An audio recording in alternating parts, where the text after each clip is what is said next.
untuk sekolah teknik itu biasanya ya cenderung senioritasnya tinggi gitu. Kalau udah nyinggung kulturisasi ada juga ya kaderisasi ini ya. Enaknya tadi nggak ada senioritas, itu plusnya satu sih, kita bisa berani berargumen sih. Jadi, Toh organisasi mahasiswa itu kan ada untuk mahasiswa itu sendiri gitu loh.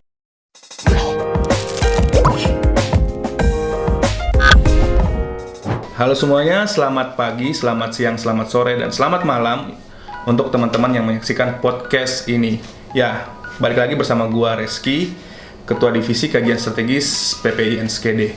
Nah, sebelumnya gua mau, ya sekarang kan udah mulai musim gugur ya di Belanda dan udah mulai cukup dingin.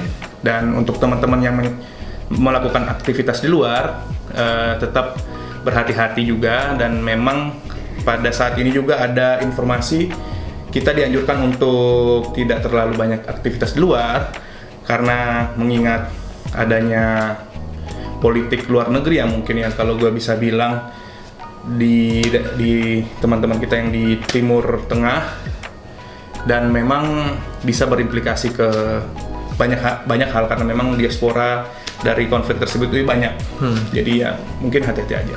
Untuk tema podcast kelima ya. Kelima. Alhamdulillah. Ya. Udah kelima ya. Akhirnya. Terima kasih juga. Kalau gue lihat sih semua views-nya lumayan banyak ya. Semoga teman-teman juga bisa enjoy dengan podcast yang saat ini dengan tema kepemudaan dan keorganisasian. Oke. Ya. Ada dua narsum nih yang gua undang di sini yang memang di kehidupan sehari-harinya sudah sedang ya, melakukan banyak aktivitas keorganisasian ya, juga tentang aktivitas kuliah ya, tapi memang kita akan fokuskan di sini di keorganisasiannya. Mungkin bisa perkenalan lebih dahulu untuk ladies first. Iya betul, pas selalu dong pasti. Oke, template-nya gimana nih? Cuma nanya nama aja. Ya, perkenalan nama, terus di sini sedang ngambil apa? Studi di Indonesia juga boleh gitu. Ya. Kenalin semuanya, aku Ravena. Aku dari di kuliah di Indonesia-nya itu dari ITS, jurusan Teknik Sipil. Dan sekarang lagi ngambil Teknik Sipil juga, Civil Engineering in Section University. Oke, kalau dari aku namanya Anselmus, bisa dipanggil biasanya Ansel. Aku sedang lagi studi menjadi bachelor di tahun kedua, yaitu di Bisnis dan IT. Ya. Itu. Ya, jadi sebenarnya gini, gua kenapa mencoba untuk meramu ya podcast ini tentang kemahasiswaan dan organisasi ya. Karena menurut gua sendiri memang kita itu belajar mendapatkan ilmu di kampus ya. Tapi ada banyak hal sebenarnya ilmu-ilmu yang kita dapat nih di luar. Terutama yang berbicara masalah soft skill, leadership, dan pengalaman gitulah. Karena itu salah satu hal juga yang dinilai selain perkuliahan kita oleh orang-orang luar ya, nanti misalnya kalau kalian interview pasti itu salah satu konsiderasi lah. Nah, mungkin kita mulai dulu nih dari karena kita memang sedang berada di Belanda ya. Tuan rumah dulu lah. Oke, bagaimana ya dari kegiatan-kegiatan organisasi, karena gue tahu lu punya pengalaman yang lumayan lama ya di organisasi Belanda, organisasi mahasiswa ya. Dari PPIB, terus PPI NSKD. Mungkin bisa dibantu sharing-sharing untuk teman-teman. Oke.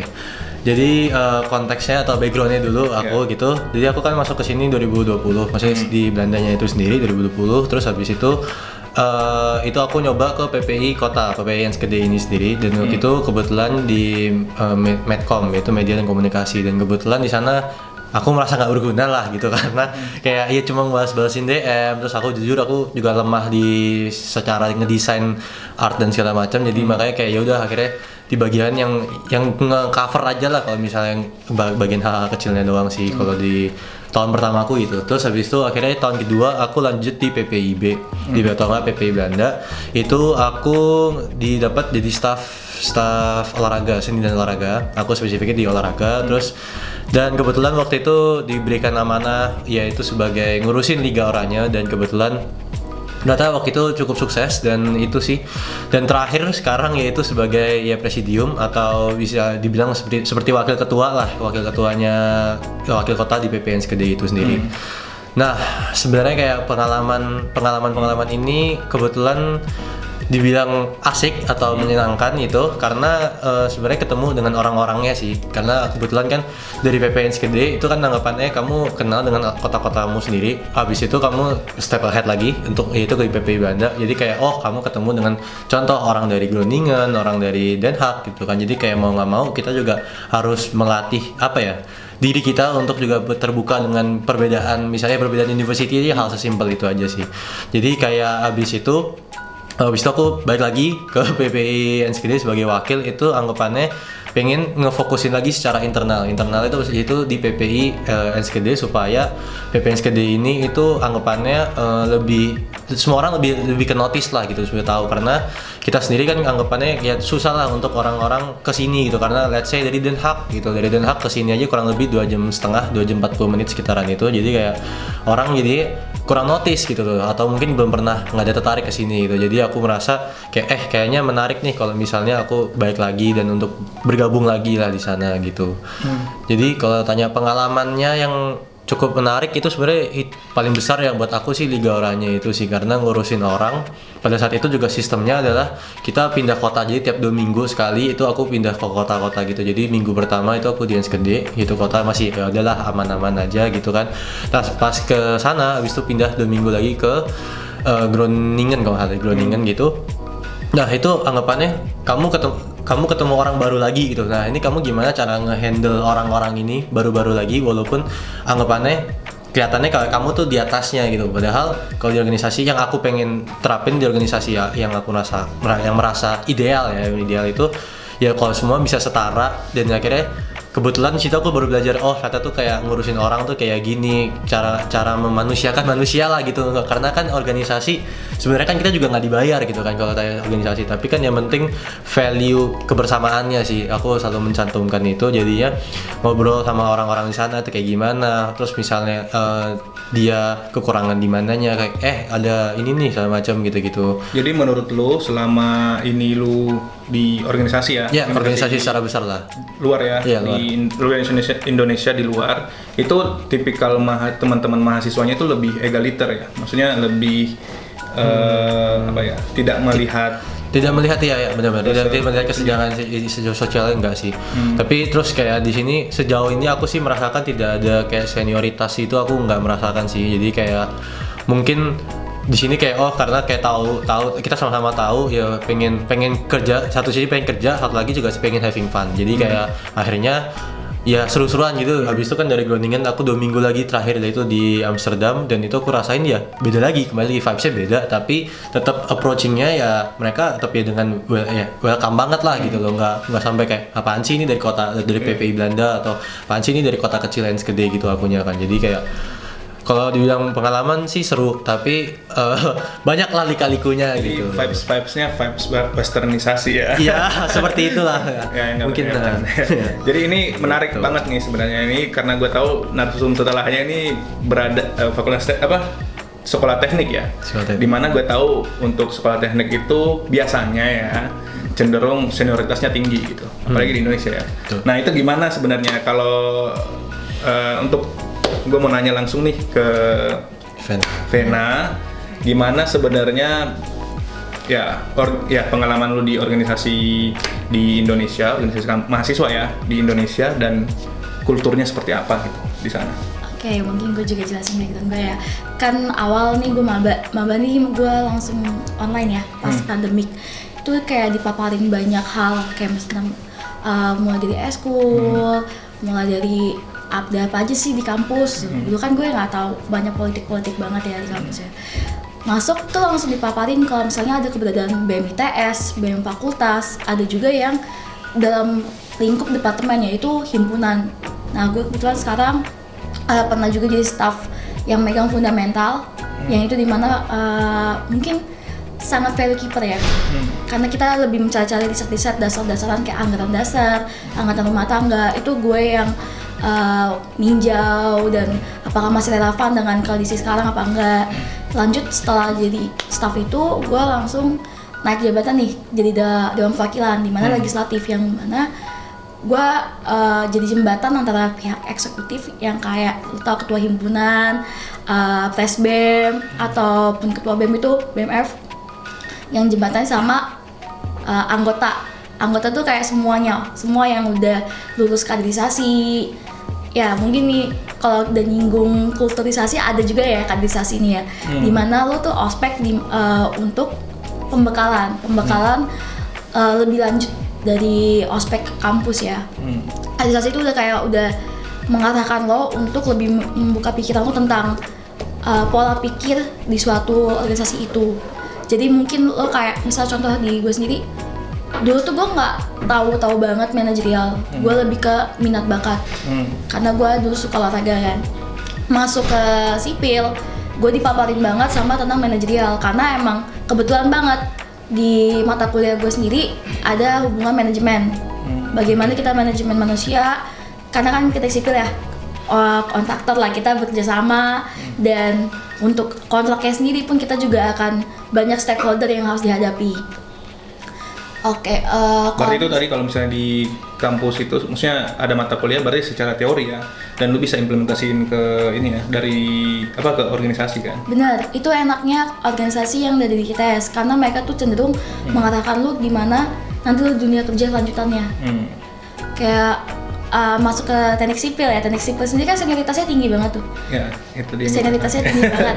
Kayak ibarat kata orang-orang nyebutnya FK-nya teknik. FK-nya teknik. Kenapa sih? Kedokteran. Fakultas kedokteran. Fakultas kedokterannya teknik. Jadi di mana sampai lulus pun lo bakal ketemu senior-senior lo sendiri. Dan even senior-senior lo itu juga yang bakal orang-orang yang ketemu lo pas lo kerja, dan emang bakal berhubungan balik lagi kerjasama dengan banyak stakeholder. Kalau tanya senioritasnya mungkin lebih ke pola pikir ya, bagaimana lo benar-benar harus dipaksa untuk lebih dalam memikirkan sesuatu untuk ngambil keputusan. Itu nyambung juga sih ke mata kuliah gue, makanya kayak kalau tanya apa aja yang dapat, mungkin koneksi udah jelas, karena kayak organisasi kan banyak anggota-anggotanya, jadi bukan lo doang, dan lo learn how to communicate with people, how to work with people, and how to manage people. Dan kedua tuh bagaimana lo bisa menimbang sesuatu keputusan. Jadi emang lo ini dimatengin gitu loh. Kayak mungkin kalau misalnya tanya organisasi gue apakah masih merembet ke kaderisasi lebih lanjut, iya. Organisasi itu kalau di KMITS lebih ke pembekalan lebih lanjut. Jadi kalau misalnya tanya apakah lo dapet sesuatu dari organisasi, mungkin kalau yang dicari-cari yang have fun-nya ataupun kayak bagaimana ngeliat wilayahnya enggak, tapi lu dimatengin untuk hadapin orang-orang dan dunia selanjutnya setelah pas kampus. Gitu sih. Ya, gue jadi terinspirasi juga nih, dimana nanti kalau misalnya PPI NSKD fokus di pembekalan kaderisasi untuk pemimpin selanjutnya gitu ya. Untuk pemimpin Indonesia lebih lanjut lah. Tapi memang secara kultural memang kita di luar sama di Belanda itu cukup berbeda ya. Kalau misalnya dari kata Ansel itu kita memang lebih ke egaliter, lebih ke ya ketemu sama orang ya kita welcome, inklusif lah gitu kan, inklusif dan tidak melihat lu lebih jabatannya lebih tinggi dan segala macam sih ya. Itu sesuatu yang berbeda. Memang cukup berbeda. Cuma memang ada poin plusnya ya, ada poin plus minus lah menurut gua.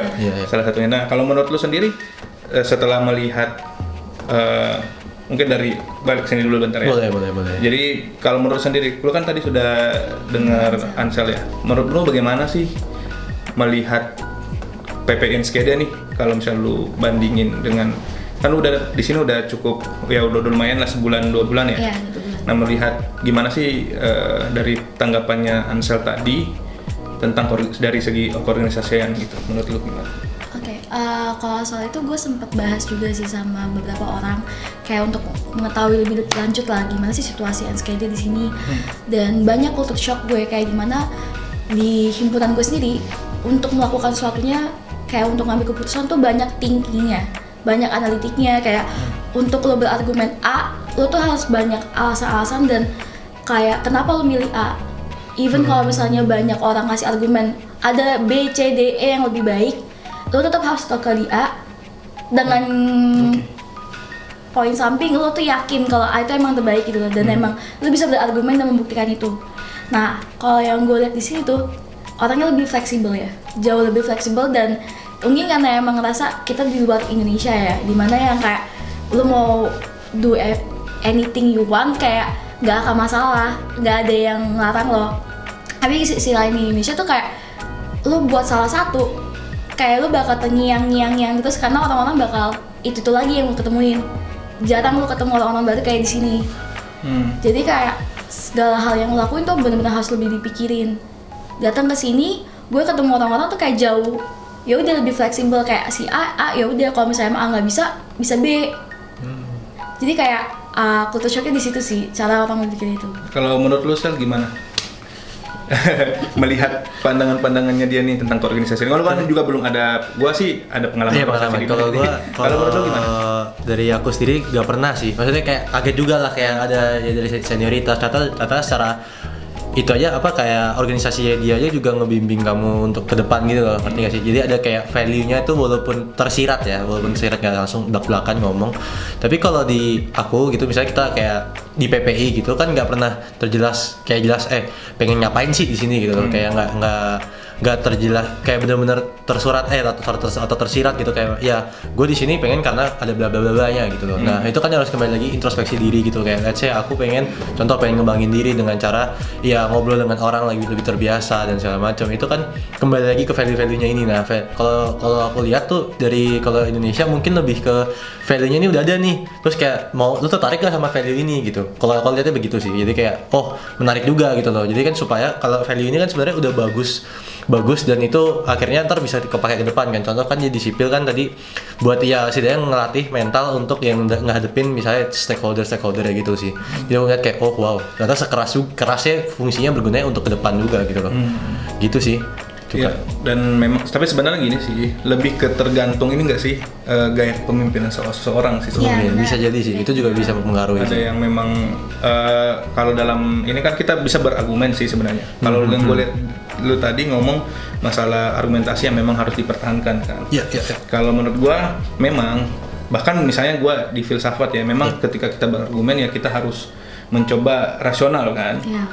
Mungkin tapi memang ada beberapa hal yang kalau dari gua ya, beberapa hal yang perlu menjadi konsiderasi yang mungkin bisa menggeser argumentasi tersebut gitu. Karena kalau kita berbicara masalah demokrasi ya, gitu. Cuma itu beda-beda lagi, tergantung gaya kepemimpinan seseorang gitu loh. Pada saat itu kan. Terus menurut kalian nih sebenarnya nih dari dua perspektif ya. Boleh. Kira-kira nih untuk persoalan kepemudaan lah dari teman-teman nih yang memang sudah mengecap banyak kegiatan organisasi di Indonesia maupun di Belanda, itu menurut kalian pemuda itu seharusnya seperti apa sih? Pemuda Indonesia itu seharusnya seperti apa sih dari segi organisasi dan dari segi akademis lah gitu. Menurut kalian gimana? Siapa dulu? Anaknya aku kayak belum siap ya.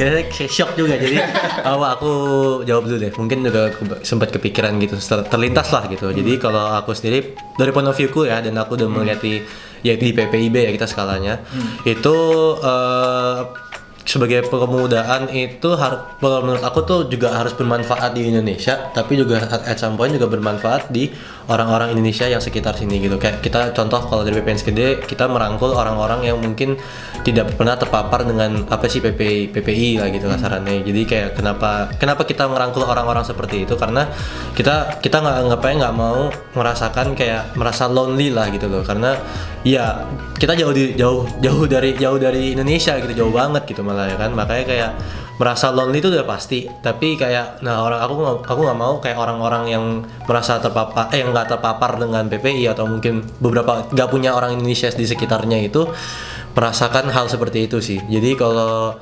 approach-nya itu kalau Indonesia ke sana, tapi kalau secara approach yang ke Indonesianya itu mungkin lebih ke webinar kali ya, atau mungkin melibatkan beberapa orang yang di Indonesia untuk contoh kayak kemarin sempat ada di PPIB itu program counseling. Nah itu kan maksudnya orang yang dari Indonesia datang jadi pembicara, terus kayak ini aku jelasin gini-gini sama macam. Nah akhirnya ya itu akhirnya ya lumayan membantu beberapa orang ya, aku nggak tahu spesifiknya berapa angkanya, tapi kan akhirnya tetap membantu orang supaya kayak notice ternyata tuh mental health tuh dibutuhkan, kasarnya seperti itu. Jadi melibatkan orang Indonesia itu, yang Indonesia di Indonesia itu cukup penting juga, dikarenakan ya mereka juga kadang-kadang ada beberapa orang Indonesia tuh butuh exposure untuk luar negeri juga. Jadi kita juga melibatkan, apalagi kita kalau udah level di PPIB kita enak untuk melibatkan karena udah ada nama PPI Belanda gitu.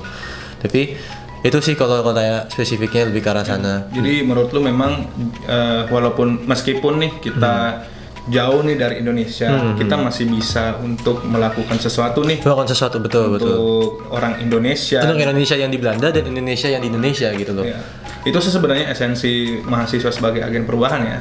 Jadi kita melihat bagaimana bisa mengkontekstualisasikan betul, sesuatu setuju banget. Dan mengimplementasikan untuk kebaikan orang-orang sekitar lah gitu. Mau orang ya bukan non Indonesia pun juga kalau bisa ya kenapa tidak gitu. Tapi kalau aku merasakan ya kan PPI kan most likely ke Indonesia, jadi kan makanya aku merasa kayak Indonesia dulu deh gitu, kita cover baru untuk mungkin baru ke orang non Indonesia sih, internasionalnya gitu. Ya, kalau menurut kamu mungkin gue lebih lanjutin dari answer ya. Kalau misalnya gue kan kayak dia udah jelasin situasinya gimana, tapi gue mungkin kayak ke orangnya sendiri, pemudanya sendiri tuh lah stop overthinking and just do it anyway. Tapi dengan konteks dengan tambahan lo tuh menimbang-nimbang dan sudah matang-matangin keputusan lo gitu loh. Kayak banyak banget orang-orang kan yang sekarang nganggap remaja tuh lemah ya. Remaja sekarang kan zaman sekarang lebih lemah daripada dulu. Gen Z ya. Kemarin. Ya kemarin aja gitu.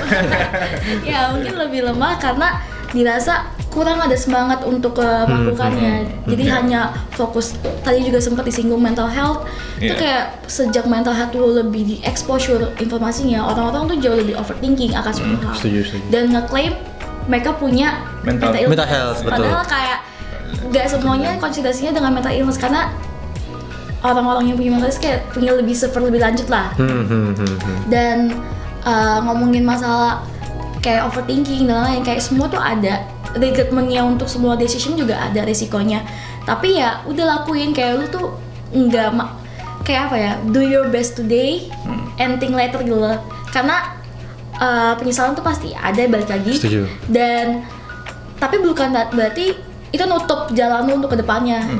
Karena justru penyesalan itu bisa jadi learn from mistake gitu loh. Prinsip learn from mistake. Jadi kayak gue pengen pemuda-pemuda Indonesia tuh lebih semangat untuk kembangin dirinya, dan kayak jangan cuma di dirinya sendiri doang, tapi bener balik lagi kayak Asa bilang untuk sekitarnya.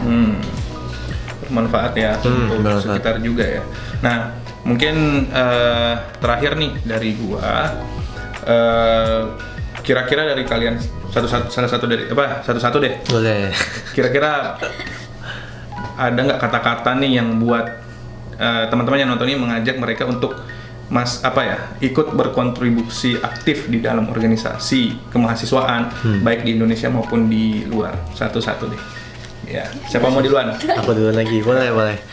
Kalau secara organisasi internasional tuh agak sulit kalau apalagi di Belanda, karena kalau kamu udah, tapi ini aku bilang sulit kenapa? Karena beberapa orang yang di sini itu masih belum terbuka banget secara internasional. Jadi kayak kadang-kadang mereka misalnya orang Belanda dengan orang Belanda itu tetap ngobrol dengan bahasa Belanda gitu. Jadi kadang-kadang kita nggak dilibatkan di sana. Jadi tapi kalau kamu pengen organisasi di Belanda dipersilahkan, nggak masalah, tapi kembali lagi kamu juga harus menerima resiko-resiko itu sih. Kalau itu kalau secara internasional.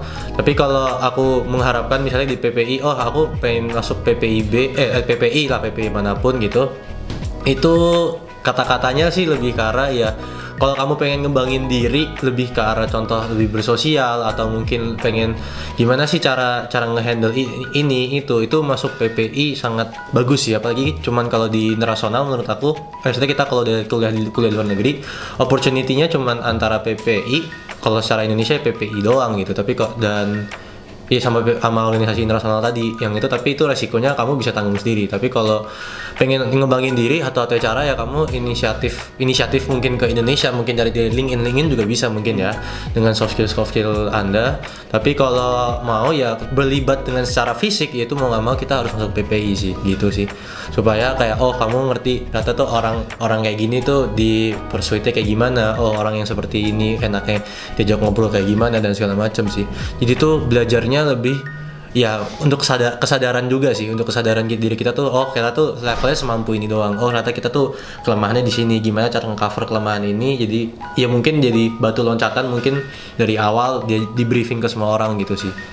Gitu-gitu sih kalau dari aku. Ya Mungkin kalau di Indonesia aku, gimana? Mungkin kan organisasi mahasiswa di Indonesia udah punya sempat image jelek ya. Tapi sisi lain gini, orang-orang yang kalian bilang punya kinerja jelek dan lain-lain, itu yang bakal kalian ketemuin juga di dunia kerja nanti. Jadi kayak nggak ada salahnya untuk masuk ke organisasi dan lebih mempelajari bagaimana manusia-manusia di Indonesia. Dan mungkin kayak gak semua orang juga bakal stuck di fase itu. Misalnya nanti kayak kamu kenal, kamu ngasih dia ini, kamu ngasih advice, dia bisa lebih konsiderasi dirinya untuk lebih berkembang. Jadi kayak kamu bermanfaat untuk orang lain, kamu juga belajar untuk diri kamu sendiri. Even tuh kayak gak ada juga salahnya untuk membantu gitu loh, membantu untuk ngurusin sesuatu. Toh organisasi mahasiswa itu kan ada untuk mahasiswa itu sendiri gitu loh. Jadi mungkin itu sih. Iya, ya betul. Jadi sebenarnya gini sih, organisasi itu kan kendaraan ya. Jadi misalnya nih dalam bagaimana kita membuat kendaraan tersebut menjadi bagus, menjadi indah, menjadi bisa digunakan lah, bisa bermanfaat buat orang sekitar. Nah misalnya kita masuk dalam kendaraan tersebut, terus apakah kita bisa? Pertanyaan pertama nih, pertanyaan mendasar, apakah kita bisa membuat kendaraan itu bagus? Bagaimana cara membuat kendaraan itu bagus? Nah disitulah kita berpikir, oh gue ada will untuk menggerakkan leadership gue untuk membuat. Nah itu sebenarnya masing-masing. Walaupun memang pada akhirnya memang kan ada struktur keorganisasian, tapi itu sebenarnya kepemimpinan itu nggak berbicara soal struktural betul. Itu diri ya.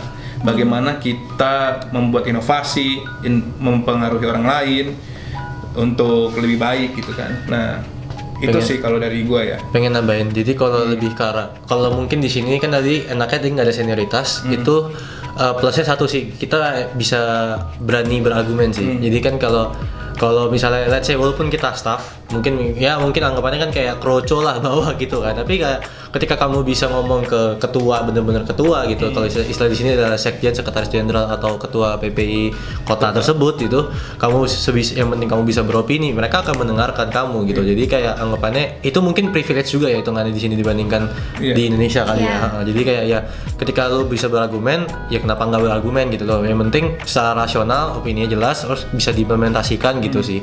Dan secara langsung kita diajarin bisa bersuara dan mengonsepkan sesuatu. Betul. Jadi kan mulai dari keberanian kan? Sih.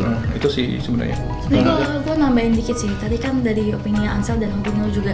Kan kalau misalnya di Indo mungkin kayak kasa kehalang ya. Tapi justru itu yang jadi semangat kita untuk lebih bersuara. Karena kita tahu ada yang nggak benar, harus diperbaiki. Jangan cuma shutdown. Makanya gue bilang tadi untuk remaja ada semangat untuk memulai lah. Jadi kita harus berani melawan nih guys. No comment kalau itu. Gak ikutan. Ya mungkin ya kalau dari gue sih mungkin itu aja ya. Terima kasih juga nih buat teman-teman yang sudah bisa menyempatkan diri untuk hadir di podcast sederhana ini. Podcast strategis nasional yang memang ditujukan untuk sebagai wadah nih teman-teman yang memang punya disiplin ilmu di Belanda. Kita bisa sharing dan nggak hanya masalah ilmu ilmu kampus, tapi juga bagaimana ilmu-ilmu soft skill kan. Kebetulan teman-teman dua ini punya pengalaman lah di organisasi, pengalaman banyak lah di organisasi. Nah semoga bisa bermanfaat untuk teman-teman semua. Sampai ketemu lagi minggu depan. Salam perhimpunan. Dah.